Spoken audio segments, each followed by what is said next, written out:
नमस्कार। एसएसआई यानी small scale industries, लघु उद्योग किसी भी देश की अर्थव्यवस्था को और मजबूत करने में बहुत अहम योगदान देते हैं। लघु उद्योग हमें स्वरोजगार के अवसर प्रदान करते हैं लघु उद्योग, और आज कार्यक्रम में हम लघु उद्योग पर ही चर्चा कर रहे हैं। और पिछले 55 सालों से स्मॉल स्केल सेक्टर को बढ़ावा देने में कार्यरत है एनएसआईसी यानी national small industries corporation. And today on Youth Express, we have the extreme privilege of having the chairman and managing director of NSIC, Dr. H.P. Kumar. A very warm welcome.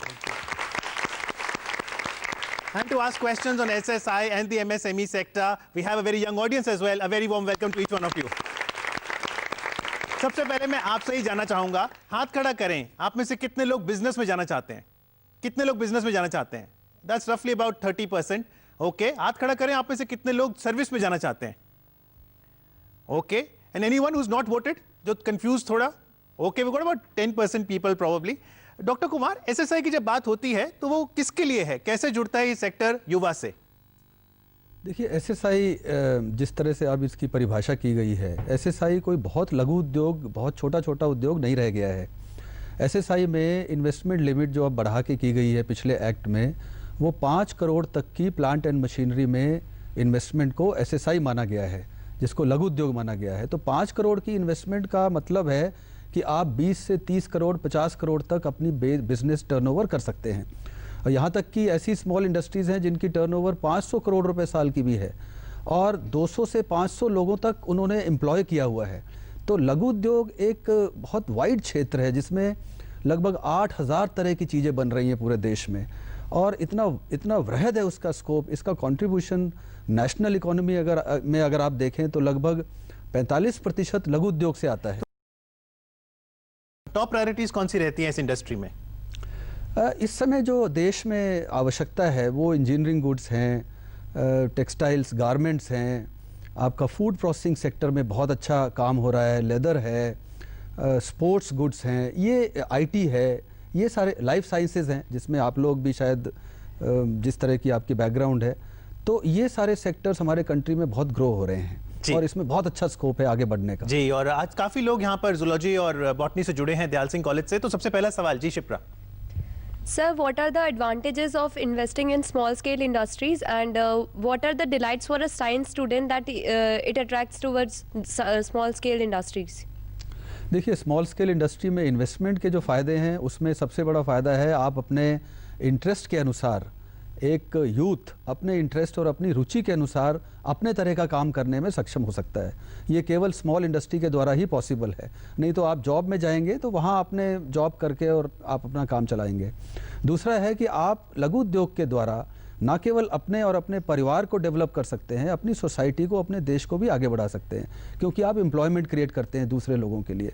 तीसरा, इसमें जो returns हैं, आप नौकरी में जाते हैं, एक लिमिटेड रिटर्न आपको सैलरी के रूप में मिलता है। इसके अंदर आप इतनी मेहनत करते हैं, जितना आपका इन्वेस्टमेंट है उसके हिसाब से आपको रिटर्न मिलता है, और रिटर्न की कोई सीमा नहीं है।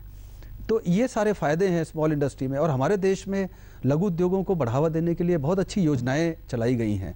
तो इससे लघु उद्योगों को प्रोत्साहन देना और लघु उद्योगों के माध्यम से नई एम्प्लॉयमेंट क्रिएट करना, नए लोगों को, यूथ को पर्टिकुलरली, और ऑप्शंस देना, ये एक बहुत अच्छा कार्य है जो हो रहा है, जो आप उसका फायदा। डॉक्टर कुमार, जो योजनाएं चलाई जा रही हैं इस समय भारत में, कुछ बताएं मुख्यतः कौन सी हैं जिसमें युवा जुड़ सकता है, जो ज़्यादा पॉपुलर हो रही हैं? देखिए, लघु उद्योग में जाने के लिए सबसे पहले आपको अपनी रुचि का देखना होगा और अपनी रुचि के अनुसार सेलेक्ट करना होगा कि आप कौन से क्षेत्र में, लघु उद्योग के क्षेत्र में जाना चाहते हैं, कौन से क्षेत्र में, कौन से सेक्टर में। अगर आपका इंटरेस्ट लाइफ साइंसेस की तरफ है तो आपको उसी क्षेत्र में ही सेलेक्ट करना होगा, और उसके लिए जो योजनाएं हैं उसमें एक सबसे बड़ी योजना है आपको ऋण प्राप्त करने की। तो सरकार द्वारा जो गवर्नमेंट की स्कीम्स में बैंकों के द्वारा जो लघु उद्योगों को लोन प्रोवाइड करने के लिए, फाइनेंस प्रोवाइड करने के लिए जो फैसिलिटीज़ दी जा रही हैं, उसका आप फ़ायदा उठा सकते हैं। दूसरा, टेक्नोलॉजी के लिए कि आपको मशीनें कहाँ से चाहिए, आपको वो प्रोजेक्ट कहाँ से मिलेगा, उसके लिए एनएसआईसी सहायता करता है। और डॉक्टर कुमार, इस समय हम स्क्रीन पे देख सकते हैं, तो ये जो जितनी भी ऑप्शंस हैं आप समय समय पर एग्जीबिशन में दर्शाते भी हैं ताकि लोग और अवेयर हों? हाँ, हमारी पूरे देश में एग्जीबिशंस लगती हैं, और अगर आपको रुचि है लघु उद्योग में जाने की तो हमारी 14 नवंबर से 27 नवंबर तक जो इंडिया ट्रेड फेयर लगता है प्रगति मैदान में, उसमें हमारा टेकमार्ट लगता है, एक टेक्नोलॉजी शो। उसके अंदर हम ये सभी प्रकार की टेक्नोलॉजीज़, जिसके अंदर विभिन्न क्षेत्रों से रिलेटेड, उसमें स्पोर्ट्स गुड सेक्टर भी है, फूड प्रोसेसिंग सेक्टर भी है, आईटी सेक्टर भी होगा, लेदर गुड सेक्टर है, टेक्सटाइल्स है, गारमेंट्स हैं, ये सारे सेक्टर से संबंधित जो टेक्नोलॉजीज़ हैं, जो प्रोसेसेस हैं, उन सबको हम प्रदर्शित भी करते हैं। जी, तो आप आके देख सकते हैं जी। टेकमार्ट होगा इसी साल नवंबर के महीने में। जी शैली।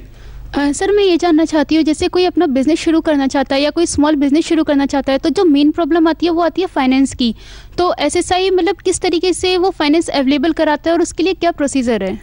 देखिए, फाइनेंस के लिए मैंने बताया कि जहाँ तक बैंकों को सरकार ने निर्देश दिए हुए हैं, उसमें लघु उद्योगों को जो फाइनेंस की व्यवस्था है वो प्राथमिकता के आधार पर कराई जाने का प्राविधान है। उसमें प्रायोरिटी सेक्टर लेंडिंग का एक प्रोविज़न है कि बैंकों के लिए ये आवश्यक है कि वो जितना भी लोन पूरे कंट्री में देंगे उसका 40% प्रायोरिटी सेक्टर लेंडिंग में दिया जाएगा, और लघु उद्योग को एक प्रायोरिटी सेक्टर का भाग माना गया है। तो आपको लोन मिलने में पहले तो कठिनाई नहीं होनी चाहिए बैंकों से। अगर आपका प्रोजेक्ट अच्छा है, अगर वायबल है, प्रोजेक्ट को आपको बनाने में भी थोड़ी मेहनत करनी होगी, उसके लिए एनएसआईसी भी सहायता देता है। प्रोजेक्ट में आपका प्रोजेक्ट ऐसा ना हो कि आपका इन्वेस्टमेंट डूब जाए या बैंक को लगे कि आपका ऋण वापस नहीं हो पाएगा, लोन वापस नहीं हो पाएगा। तो प्रोजेक्ट में आपको वायबिलिटी दिखाना जरूरी है, टेक्निकल फिजिबिलिटी होनी चाहिए। टेक्निकल फिजिबिलिटी मतलब वो प्रोजेक्ट चल सके, उस आइटम की डिमांड हो कंट्री में। हमारे देश में वैसे जो भी आइटम्स बन रहे हैं, जो भी उत्पादन हो रहा है, सबकी डिमांड है, क्योंकि हमारे यहाँ कंजम्पशन बहुत अधिक है, जबकि उत्पादन उतना उस मात्रा में नहीं है, क्योंकि हमें इंपोर्ट करना पड़ता है कई आइटम्स। तो ये एक तरीका है बैंकों से लोन लेने का, और इस तरह से आप उस अपने प्रोजेक्ट को। डॉक्टर कुमार, किसी भी बैंक से लोन ले सकते हैं या जो लिस्ट मान लो एनएसआईसी मुहैया कराए? नहीं, आप दो तरह से जा सकते हैं। एक तो यह है कि आप डायरेक्टली बैंक के पास जा सकते हैं लोन लेने के लिए अपना प्रोजेक्ट रिपोर्ट बना के।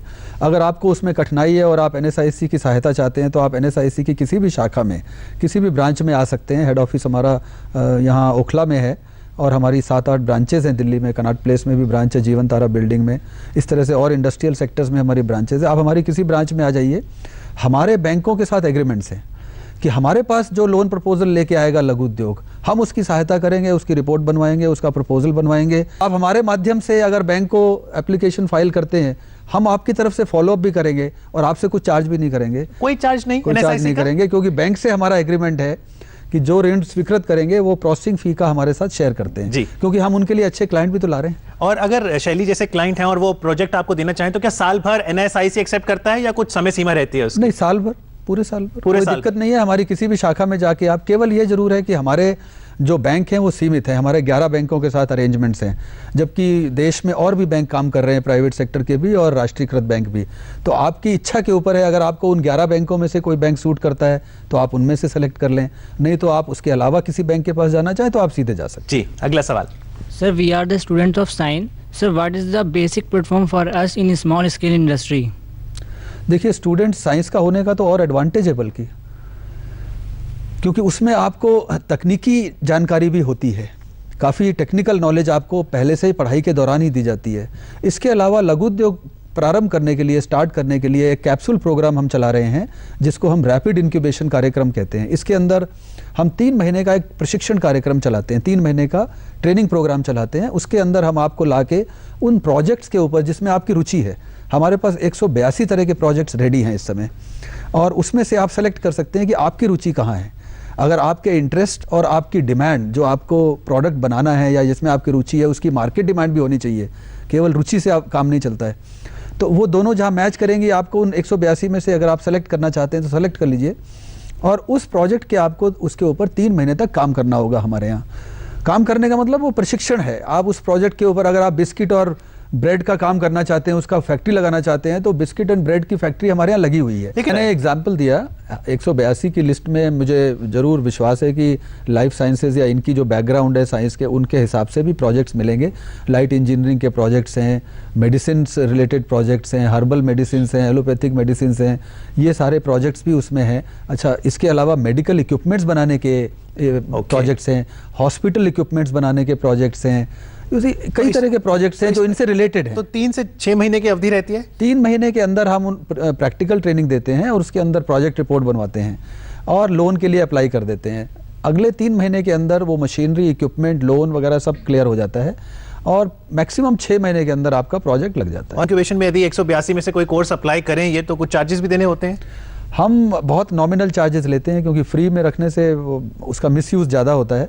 5,000 रुपये हमारी फ़ी है 3 महीने की, जो कि हम कोशिश करते हैं कि अगर स्टूडेंट्स नहीं दे पाता है तो उसके लिए एक स्कीम है गवर्नमेंट की, उसके अंदर फिर हम ले लेते हैं। जी, पहला कदम क्या हो यदि एसएसआई से जुड़ना हो तो? सबसे पहले तो आपको मैंने बताया कि अपना निर्धारित करना होगा, निश्चित करना होगा कि आप क्या करना चाहते हैं, क्योंकि सबसे बड़ा कन्फ्यूजन जो आज यूथ के माइंड में मैं देखता हूँ, कई लोग हमारे पास आते हैं, उनको ये मालूम नहीं है कि वो करें क्या।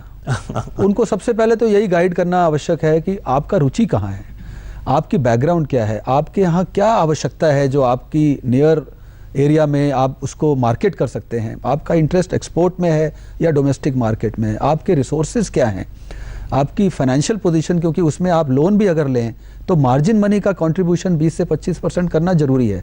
तो उसके हिसाब से प्रोजेक्ट साइज डिसाइड होता है। आप समझते हैं कि अगर आप 50,000 रुपये अपनी तरफ से लगा सकते हैं तो हम आपको 2.5 लाख रुपए का प्रोजेक्ट देंगे। आप समझते हैं अगर आप 2 लाख रुपए अपनी तरफ से लगा सकते हैं तो हम आपको 10 लाख रुपए का प्रोजेक्ट देंगे, और फिर उस 10 लाख के प्रोजेक्ट में आपको चॉइस देंगे कि ये 20 प्रोजेक्ट हैं जिसमें आप सेलेक्ट करिए। फिर आपकी रुचि और आपकी मार्केट पोजीशन के ऊपर डिपेंड करेगा कि आप कौन सा प्रोजेक्ट, जहां आपने प्रोजेक्ट आइडेंटिफाई कर लिया, सबसे बड़ी समस्या यही है। लेकिन कोई क्राइटेरिया है कि 10वीं पास, 12वीं पास, ग्रेजुएशन, जैसे अगले साल सारे ग्रेजुएट्स बन जाएंगे तभी आए? कब आए आपके पास? देखिए, हमारी जो आवश्यकता है वो मिनिमम 10 पास होना जरूरी है, 10th स्टैंडर्ड, क्योंकि हमने केवल ग्रेजुएट्स को अगर लिया तो बहुत लोग छूट जाएंगे। तो हमने कोशिश की है कि हम बेस 10वीं 10th रखें ताकि उनको पढ़ने और लिखने की अच्छी जानकारी हो और प्रोजेक्ट बना सके। जी, डॉक्टर कुमार इस समय विजुअल्स देख रहे हैं, कुछ बताएं हमारे व्यूअर्स के लिए, कौन सी इंडस्ट्री से जुड़े हैं ये विजुअल्स? ये लाइट इंजीनियरिंग है, बेसिकली सर्विस ओरिएंटेड इंडस्ट्रीज़ हैं। इसके अंदर जॉब वर्क करने का, ये पैकिंग इंडस्ट्री है, पैकेजिंग में एक्चुअली बहुत काम हो रहा है। आप क्या करते हैं इसमें, ये हमारा टेकमार्ट के सीन्स आ रहे हैं आपके सामने। तो पैकेजिंग में क्या है, खाली पैकेजिंग है, कुछ मैन्युफैक्चरिंग नहीं है, कोई सर्विसिंग नहीं है। पैकेजिंग के इतने अच्छे अच्छे प्रोजेक्ट लग रहे हैं, पैकेजिंग में लोग इतना काम कर रहे हैं। उसके अंदर आपने बल्क में खरीदा, चाहे वो मेडिसिन है, आपने बल्क में प्रोड्यूस कराया जॉब वर्क बेसिस पे और उसको छोटे छोटे पैकेजेस में बेच दिया। उसके जो ऑर्डर्स लिए उसको अब आप शैम्पूज ले लीजिए या आप कॉस्मेटिक्स ले लीजिए, आपने बल्क में बनवाया और उसको छोटी पैकेजिंग में आपने मार्केट कर दिया, तो ये इटसेल्फ एक प्रोजेक्ट बन जाता है। जी, अगला सवाल। हमारी कंट्री में बेसिकली ज़्यादा लोग नहीं कर पाते जॉब, तो उनके लिए भी अगर कोई प्रोस्पेक्टिव्स है वो लोग मतलब इसमें ज्वाइन कर सकते हैं, और उनके प्लान इतने अच्छे नहीं हैं तो क्या वो मतलब आ सकते हैं इसमें? देखिए, हम इनिशियल एक आधे घंटे का डिस्कशन करते हैं। हमारे लोग जब किसी नए नवयुवक को या नवयुवती को इंडस्ट्री लगाने में रुचि दिखती है, उससे ये जानकारी होती है कि वो क्या वाकई पैशन काम करने के लिए बिजनेस करने के लिए, अगर है तो फिर हम उसकी तैयारी करा देते हैं। आपको पैशन है, बिजनेस करना चाहती हैं आप? सर बिजनेस नहीं, जॉब एक्चुअली। जॉब, आपको पैसा कमाना है जी हाँ, बंधी हुई तनख्वाह हर महीने। आप में से कुछ लोगों ने हाथ खड़ा किया था जो कह रहे थे हमें श्योर नहीं है कि हम बिजनेस जाएं या जॉब जाएं। क्यों, आप कंफ्यूजन में क्यों हैं? सर मैं रिसर्च के लिए सोचता हूँ इसलिए। तो सर रिसर्च में कोई जॉब या फिर उसकी वो नहीं है ना। जी, तो जो लोग कंफ्यूज्ड हैं उनके लिए SSI is a good option doctor Kumar? उन्हीं के लिए है ये ये उन्हीं के लिए है, क्योंकि उनको निश्चित कराना, एक बार वो निश्चित हो गए तो फिर आसान हो जाती है। सर भारत एक कृषि प्रधान देश है, तो सर हम एनएसआई को कृषि से कहाँ जोड़ते हैं? मैं एक जूलॉजी का स्टूडेंट होके अगर मैं कृषि के ऊपर कुछ करना चाहता हूँ तो मैं आपके पास किस मकसद से आऊँ? हमारा काम है एग्रो इंडस्ट्रीज को लगवाना। कृषि हमारे क्षेत्र में नहीं आता है, तो एग्रो इंडस्ट्री से अगर रिलेटेड कोई प्रोजेक्ट है तो हम उसमें हेल्प करेंगे। और डॉक्टर कुमार, जैसा आपने कहा कि आप क्रेडिट तो मुहैया कराते ही हैं, और जैसा कि यहाँ पर एक यंगस्टर ने पूछा, आप उनको बिजनेस प्लान बनाने में, प्रोजेक्ट बनाने में भी सहायता करेंगे। एक और जो पहल एनएसआईसी ने की है वो है कि आप अब क्रेडिट रेटिंग भी करने लगे एसएसआई की। इसकी जरूरत क्यों पड़ी, और अगर कोई एसएसआई क्रेडिट रेटिंग कराए तो उसको क्या फायदे रहेंगे उसके? देखिए, क्रेडिट रेटिंग से आपकी क्रेडिट वर्दीनेस एस्टैब्लिश होती है और आपकी परफॉर्मेंस के बारे में जानकारी मिलती है। क्रेडिट रेटिंग एजेंसी जो हमने एंगेज कर रखी हैं पूरे कंट्री में, सब बड़ी बड़ी क्रेडिट रेटिंग एजेंसीज है, तो आपकी क्रेडिबिलिटी के बारे में, आपकी परफॉर्मेंस के बारे में वो एक सर्टिफिकेट देती हैं जिससे पता लगता है कि आपकी क्रेडिट वर्दीनेस क्या है और आप कितने तक का ऑर्डर्स एग्जीक्यूट कर सकते हैं। तो इससे एक फ़ायदा ये होता है कि आपको लोन मिलने में आसानी होती और है। इसमें आप सब्सिडी भी दे रहे हैं, एसएसआई जो आगे आती है रेटिंग कराने? इसमें क्रेडिट रेटिंग की जो भी लागत है उसका 75% हम देते हैं, 25% आपको देना पड़ता है, जो कि हार्डली 8-10 हज़ार रुपये आता है, पर आपको एक इंटरनेशनल लेवल की रेटिंग मिल जाती है। क्राइसिल वगैरह की? क्रिसिल है, डन एंड ब्रैडस्ट्रीट है, इकरा है, फिच है, केयर है, सब एसएसआई आ रही है एनएसआईसी के पास रेटिंग कराने? हज़ारों की संख्या में आ रही हैं। लास्ट ईयर 7,500 कंपनीज ने रेटिंग कराई और उसमें बहुत लोगों को फ़ायदा हुआ। इस साल हमारा 10 से 12,000 कंपनीज रेट करने का कार्यक्रम है जी। तो इससे फ़ायदा होता है, क्योंकि एक तो आपको अपने को इस्टेब्लिश करने के लिए स्वयं अपने मुंह से नहीं बोलना पड़ता आपको एक इंटरनेशनल रेटिंग एजेंसीज का सर्टिफिकेट प्राप्त हो जाता है कि हमारी पोजीशन ये है, हमारी क्रेडिट वर्दीनेस ये है, हमारी परफॉर्मेंस एबिलिटी ये है, तो सभी तरह से हेल्प मिलती है फिर। Right, yes. सर कुछ स्टूडेंट होते हैं जो प्रैक्टिकली ज़्यादा अच्छा नहीं कर पाते लेकिन थ्योरेटिकली अच्छा कर पाते हैं, उनके लिए कौन कौन से सेक्टर्स अवेलेबल हैं? और दूसरा ये सर कि हम कितने समय के अंदर एक अच्छा लघु उद्योग को हम खड़ा कर सकते हैं? देखिए, जहाँ तक थ्योरेटिकल और प्रैक्टिकल डिस्क्रिमिनेशन या डिफरेंशिएशन की बात है, तो प्रैक्टिकल तो ट्रेनिंग से आएगा। अगर आप थ्योरी में अच्छे हैं तो ये एक सॉलिड ग्राउंड है आपके पास। प्रैक्टिकल ट्रेनिंग हमने जैसे बताया कि हम लोग भी करवाते हैं और भी इंस्टीट्यूट्स हैं जो कराते हैं, तो प्रैक्टिकल ट्रेनिंग नहीं है ये कोई एक ड्रॉबैक नहीं है, थ्योरेटिकल अच्छा होना चाहिए। सर अगर थ्योरेटिकल अच्छा ना हो तो, ज़्यादा अच्छा ना हो तो? आपका मतलब है थ्योरेटिकल भी नहीं है और प्रैक्टिकल भी नहीं है? नहीं सर, मेरे कहने का मतलब है सर कि प्रैक्टिकल ज़्यादा अच्छा होगा स्टूडेंट का लेकिन थ्योरेटिकल इतना मजबूत नहीं हो। नहीं, उससे भी कोई फ़र्क नहीं पड़ेगा। जहाँ तक कि आपकी मिनिमम रिक्वायरमेंट पूरी होती है क्वालिफिकेशन की, बाकी थ्योरेटिकल और प्रैक्टिकल नॉलेज आपको हम ट्रेनिंग के दौरान देते हैं। एनएसआईसी के अपने ट्रेनिंग सेंटर्स हैं पूरे देश में, हमने 52 सेंटर इस्टेब्लिश किए हैं, क्योंकि और भी संस्थाएं हैं जो ये कार्य कर रही हैं। अगर आपकी रुचि है तो आप वेब में जाके, इंटरनेट में जाके आइडेंटिफाई कर सकती हैं। तो ये नॉलेज कोई प्रॉब्लम नहीं है, इज़ नॉट ए प्रॉब्लम। वो आप ट्रेनिंग के दौरान आपको थ्योरेटिकल प्रोजेक्ट रिपोर्ट बनवानी है, प्रैक्टिकल नॉलेज लेनी है, ये सब मिल जाएगी। लेकिन डॉक्टर कुमार, जिसने एमएसएमई सेक्टर से जुड़ना है, फिर चाहे स्मॉल स्केल सेक्टर हो, लघु उद्योग से जुड़ना है, क्या एट्रीब्यूट्स हों कि मैं तब जान सकूं कि जी हाँ मैं लघु उद्योग बना सकता हूं? सबसे बड़ी चीज़ है कि आपके अंदर बिजनेस करने का और बिजनेस को, लघु उद्योग को एज ए कैरियर लेने का एक जज्बा होना चाहिए, पैशन होना चाहिए, जो मैंने बताया। आप एक बार अगर आप इंडस्ट्री में जाते हैं, या बिजनेस में जाते हैं, आप इन्वेस्टमेंट करते हैं, अपना टाइम लगाते हैं, अपना पैसा लगाते हैं, पेरेंट्स का पैसा लगता है, बैंक का लोन भी लग सकता है, तो एक वापस मुड़ना वहाँ से ये बहुत ही दुखदायी होगा, बहुत ही डिफ़िकल्ट होगा।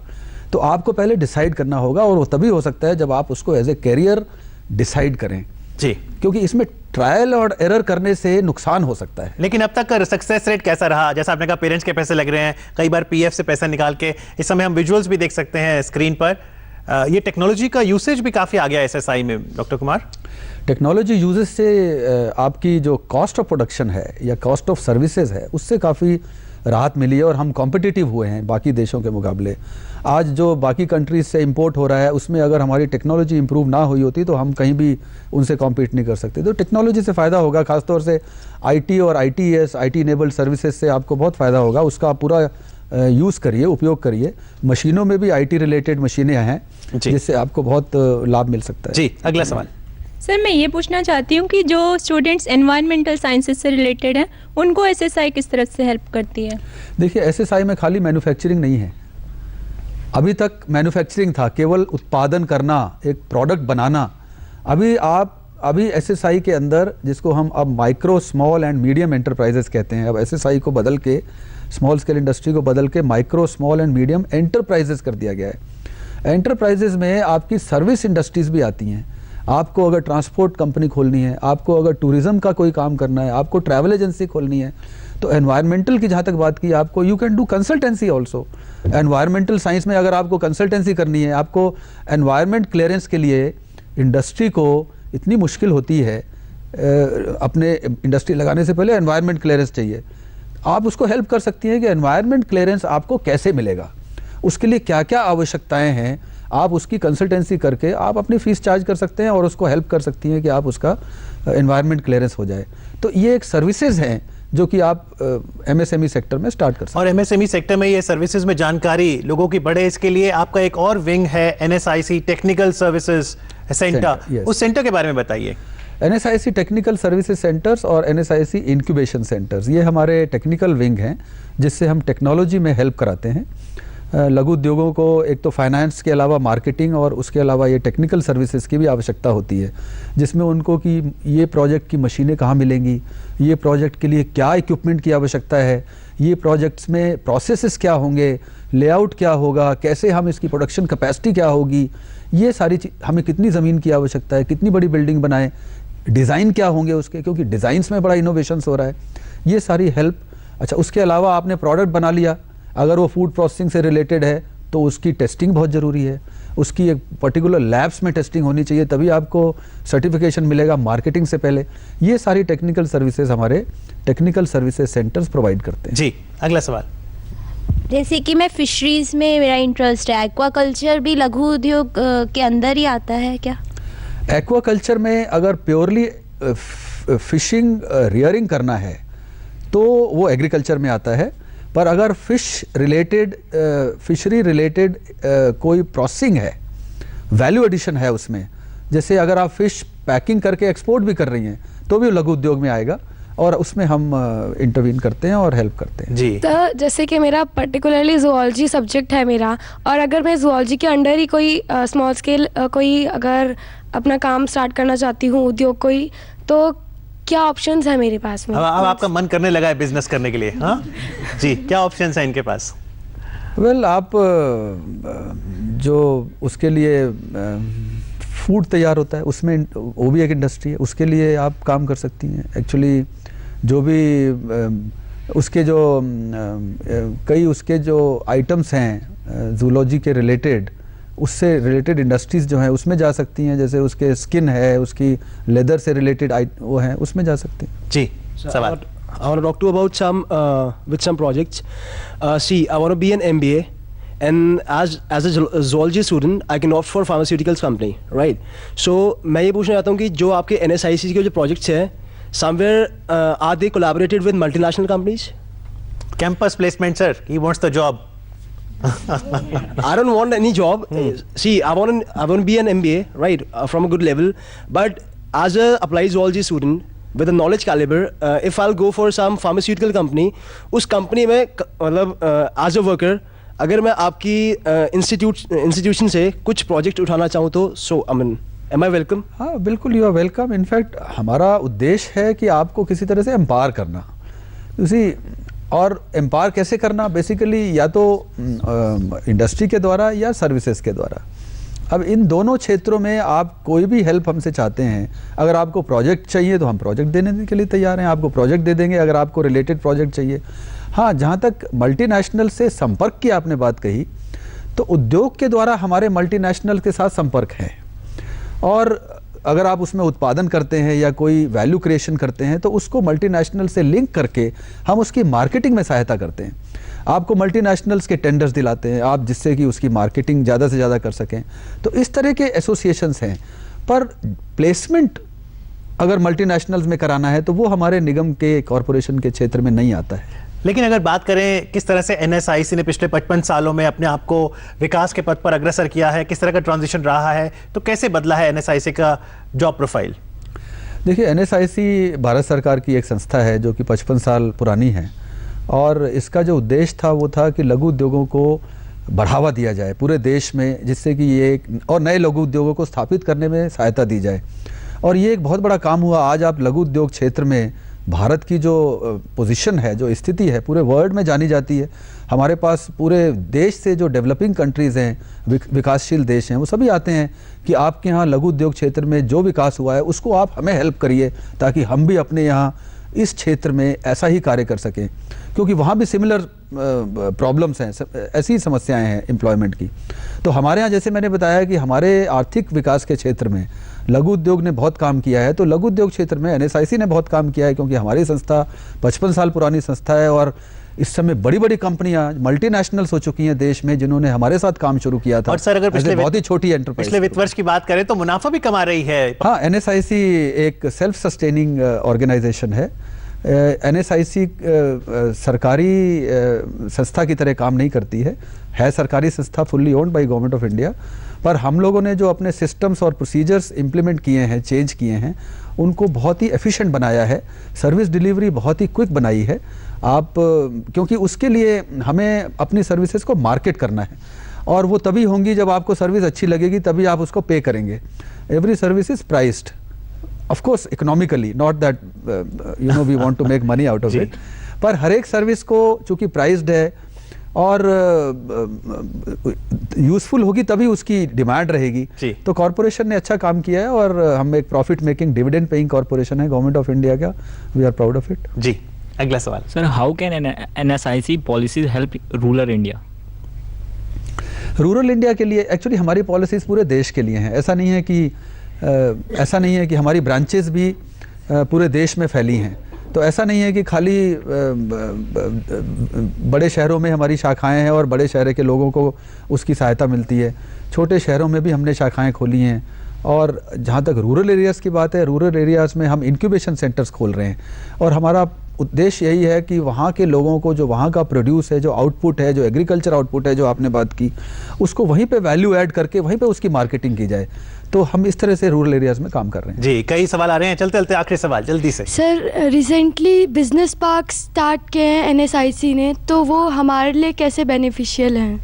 मार्केटिंग डेवलपमेंट का बिजनेस पार्क हमने शुरू किए हैं। उसका उद्देश्य है कि शहरों में छोटे उद्योगों को दिक्कत हो रही है अपनी मैन्युफैक्चरिंग यूनिट्स लगाने में, तो उनको पेरीफेरी में जाना पड़ता है।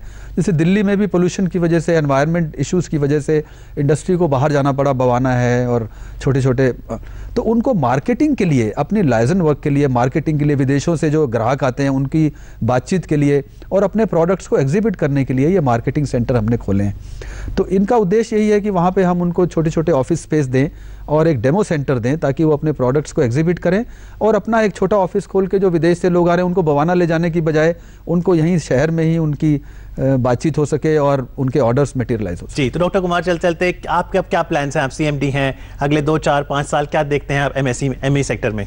देखिए, MSME सेक्टर में बहुत पोटेंशियल है हमारे देश में, और इसमें काफ़ी काम करने की आवश्यकता है। हमारा जो यूथ है वो इतनी बड़ी संख्या में अब तैयार हो रहा है, तो जॉब्स में पूरा डिपेंड करने की बजाय मैं तो सबको यही कहूँगा कि लघु उद्योग एक बहुत बढ़िया ऑप्शन है, और इसके एडवांटेजेस मैंने पहले बताए। तो आप लोग इस क्षेत्र की तरफ भी देखें, और अधिक से अधिक लोग अगर लघु उद्योग क्षेत्र में जाएंगे तो एक तो प्रोडक्टिविटी देश की, दूसरा एम्प्लॉयमेंट क्रिएशन में सहायता होगी, और तीसरा आप समाज की भी सेवा कर सकते हैं। जी, लघु उद्योग पर आज जानकारी देने के लिए डॉक्टर कुमार बहुत बहुत शुक्रिया आपका। Thank you very much. Thank you.